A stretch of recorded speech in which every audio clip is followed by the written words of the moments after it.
Ration కోసం మహిళలు లైన్లో నుంచున్నారు. మొన్నటిదాకా గ్యాస్ కోసం లైన్లో నుంచున్నారు. ఈరోజు పెట్రోల్ డీజిల్ కోసం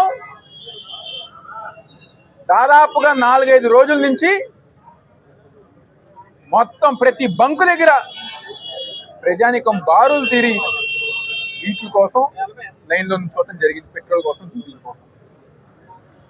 ఈరోజు తూర్పు నియోజకవర్గ ఆధ్వర్యంలో ఏదైతే ఈ కూటమి ప్రభుత్వం వైఫల్యం చెందిందో నిరసనగా ఎవరైతే సామాన్యులు ఉంటారో ఆటో సోదరులు పాపం డీజిల్ లేక ఇబ్బంది పడుతూ వాళ్ళు ఛార్జీలు లేకుండా ఎవరైతే రోజువారీ దీని మీద ఆధారపడి ఉన్న ఆటో డ్రైవర్లు ఉన్నారో ఈరోజు వాళ్ళు ఇబ్బంది పడుతున్నారు.